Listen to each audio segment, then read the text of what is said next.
अस्सलामु अलैकुम वरहमतुल्लाहि वबरकातुहू। आप सबको मैं अपने चैनल पर खुशामदीद कहती हूँ। जैसा कि आप जानते हैं कि रबीउल अव्वल का मुबारक महीना है और आज 12 रबीउल अव्वल और जुम्मे का दिन है। जुम्मे के दिन दुरूद पढ़ने की तो वैसे ही फ़जीलत है, तो आपके साथ एक ऐसा दुरूद शरीफ शेयर करने जा रही हूँ जो पढ़ने में बहुत ज़्यादा आसान है। हज़रत इब्न अब्बास से मरवी है कि हुज़ूर अकरम सल्लल्लाहु अलैहि वसल्लम ने फरमाया कि जो शख्स ये दुआ पढ़ेगा तो इसका सवाब 70 फरिश्तों को 1000 दिन तक मुशक्क़त में डालेगा। यानी 70 फरिश्ते बड़ी मुश्किल से इसका सवाब 1000 दिन में लिख पाएंगे। तो ये देख लीजिए कि इस दुरूद शरीफ की कितनी फ़जीलत है। आइए इसे सीखते हैं। बिस्मिल्लाहिर्रहमानिर्रहीम।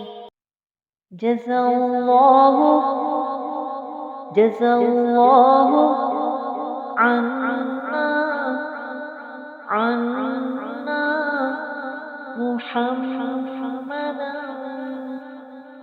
मुहम्मदन जज़ल्लाहु अन्ना मुहम्मदन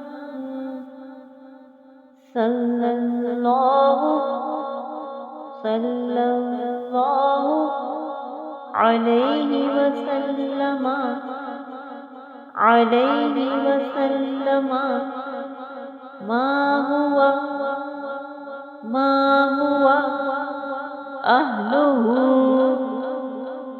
अहलुहु। वक्त की सूरत में हम इसे पढ़ेंगे सल्लल्लाहु अलैहि वसल्लम मा हुवा अहलु जज़ल्लाहु अन्ना मुहम्मदन सल्लल्लाहु अलैहि वसल्लम मा हुवा अहलु। अल्लाह जल्ल शाना जज़ा दे मोहम्मद सल्लल्लाहु अलैहि वसल्लम को हम लोगों की तरफ से जिस बदले के वो मुस्तहिक हैं।